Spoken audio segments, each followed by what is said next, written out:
భారత్ మాతాకి దేశభక్తి రావాలి మీ అందరిలో. భారత్ మాతాకి, భారత్ మాతాకి, తెలుగు తల్లికి, తెలుగు తల్లికి అందరికీ నమస్కారం. Honourable prime minister Narendra Modi గారు, ఆనరబుల్ గవర్నర్ అబ్దుల్ నజీర్ గారు, ఉప ముఖ్యమంత్రి మిత్రుడు పవన్ కళ్యాణ్ గారు, వేదికపై ఉన్న పెద్దలందరికీ ఈరోజు అల్లూరి సీతారామరాజు ఇంటర్నేషనల్ ఎయిర్పోర్ట్ సందర్భంగా ఉత్తరాంధ్ర ప్రజలందరికీ ముందుగా శుభాకాంక్షలు. ఉత్తరాంధ్రలో కొత్త చరిత్రకు నాంది పలికేలా ఎయిర్పోర్ట్ నిర్మాణానికి సహకరించిన రైతులందరికీ ముందుగా పాదాభివందనం చేస్తున్నాను. మీరు కేవలం భూములు మాత్రమే ఇవ్వలేదు, ఉత్తరాంధ్రకు బంగారు భవిష్యత్తు ఇచ్చారు. నేడు ఉత్తరాంధ్రకి ఇంటర్నేషనల్ ఎయిర్పోర్ట్ వచ్చింది. ఉత్తరాంధ్రకి అంతర్జాతీయ ఐటీ దిగ్గజం గూగుల్ వచ్చింది. ఉత్తరాంధ్రకి ప్రపంచ స్థాయి స్టీల్ కంపెనీ ఆర్సీఆర్ మిత్తల్ వచ్చింది. ఇంకా ఎన్నెన్నో. ఇవన్నీ ఎలా వచ్చాయి? ఒక్కసారి మీరు ఆలోచించుకోవాల్సిన అవసరం ఉంది. 2 ఏళ్ల క్రితం విధ్వంసమైన రాష్ట్రం. ఆ రోజు నేను, పవన్ కళ్యాణ్ గారు, నరేంద్ర మోడీ గారి నాయకత్వంలో మీ అందరికీ ఒక హామీ ఇచ్చాం. రాష్ట్రాన్ని పునర్నిర్మాణం చేస్తామన్నాం, నిలబెట్టుకున్నాం. మోడీ గారి చేతుల మీదుగా ప్రారంభించుకున్న ఎయిర్పోర్టు ఉత్తరాంధ్రకు ఒక మణిహారం. నేను అందుకే పదే పదే చెప్తున్నాను, ఉత్తరాంధ్ర కళలకు రెక్కలొచ్చాయి. ఎర్ర బస్సు రాదన్నారు, ఎయిర్ బస్సు వచ్చింది. అవహేళన చేసిన వాళ్ళు అడ్రస్ లేకుండా పోయే పరిస్థితికి వచ్చారు. ఆ రోజు ఎన్నో ఈ ప్రాంత ఆశలని, ఆకాంక్షల్ని తక్కువ చేశారు, అడ్డుపడ్డారు. అన్ని అధిగమించాం. అద్భుతమైన ఎయిర్పోర్ట్ ఈరోజు నిర్మాణం అయిందంటే ఇది ఉత్తరాంధ్రకి గర్వ కారణమని మరొకసారి విజ్ఞప్తి చేస్తున్నాను. కొత్త ఎయిర్పోర్టు మన్యం వీరుడు అల్లూరి సీతారామరాజు పేరు పెట్టుకున్నాం.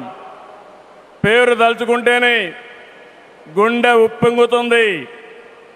గిరిజనులతో కలిసి ఆయన చేసిన స్వాతంత్ర పోరాటం దేశం ఎప్పటికీ మరిచిపోదు. ఉత్తరాంధ్ర శక్తికి నిదర్శనం ఈ ఎయిర్పోర్టు. ఎందుకంటే ఈ ఎయిర్పోర్ట్ నిర్మించింది ఎవరో కాదు, ఉత్తరాంధ్ర వాసి జిఎంఆర్, ఈ ప్రాంత వాసి. ఇంకొక పక్క దీనికి తొలుగు అడుగు వేసిన అశోక్ గజపతి రాజు ఇక్కడి వారే. ఏవియేషన్ మంత్రిగా నిర్మాణం పూర్తి చేసే బాధ్యత తీసుకున్న రామ్మోహన్ నాయుడుది కూడా ఉత్తరాంధ్రనే. ఇది ఉత్తరాంధ్ర సత్తా అని మరొక్కసారి మీ అందరికీ విజ్ఞప్తి చేస్తున్నాను. ఈరోజు ఉత్తరాంధ్ర దశ దిశ మార్చి కీలక ప్రాజెక్టు ప్రారంభానికి వచ్చిన మోడీ గారికి మనస్ఫూర్తిగా ధన్యవాదాలు. ఈరోజు మనందరం గుర్తుపెట్టుకోవాలి, వెంటిలేటర్ పైన ఆంధ్రప్రదేశ్కి ఆక్సిజన్ ఇచ్చి ఈరోజు నిలబెట్టిన వ్యక్తి నరేంద్ర మోడీ గారు. నేను మిమ్మల్ని అడుగుతున్నా, ఆంధ్రుల సెంటిమెంట్, విశాఖ ఉక్కు నిలబెట్టింది ఎవరని గట్టిగా మీరు చెప్పాల్సిన బాధ్యత మీ పైన ఉంది. ఎవరు? ఎవరు? విశాఖ రైల్వే జోన్ మంజూరు చేసి విభజన హామీని నెరవేర్చింది ఎవరు?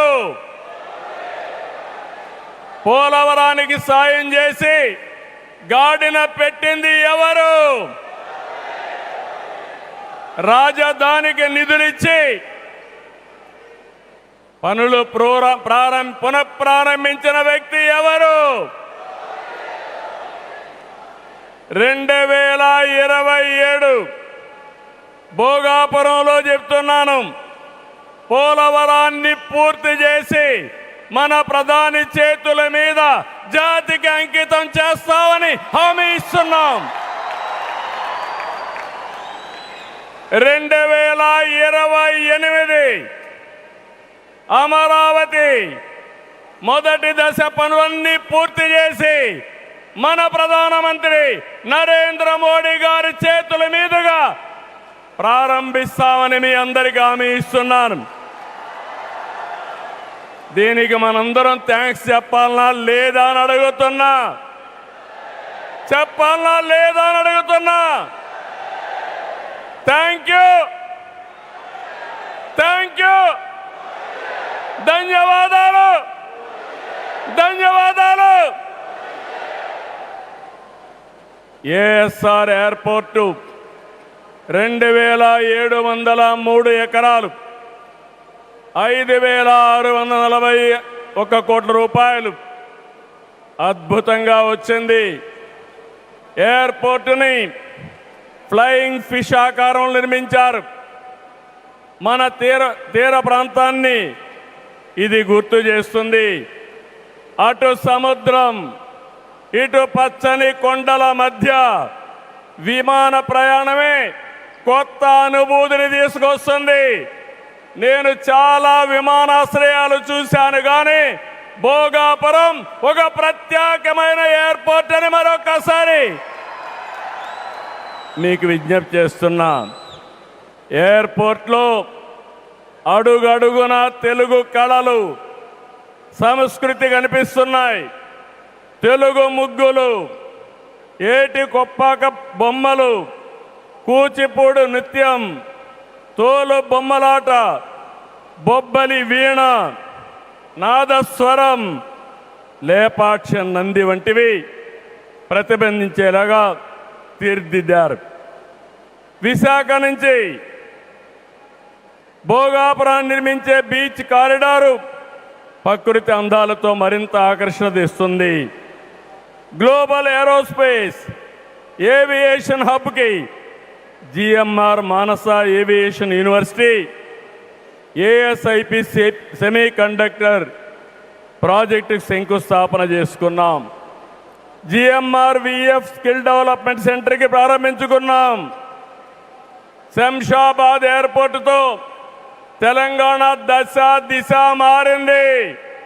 భోగాపురం ఎయిర్పోర్టుతో ఉత్తరాంధ్ర దశ దిశ మారుతుంది. 2015లో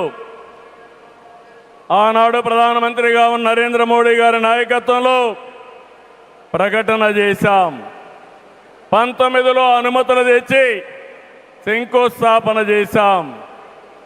భోగాపురానికి నాడు కొబ్బరికాయ కొట్టింది మనమే, నేడు గుమ్మడికాయ కట్టింది మనమే. గుర్తుపెట్టుకోమని కోరుతున్నాను. ఈ 2 ఏళ్లలో ప్రధానమంత్రిగా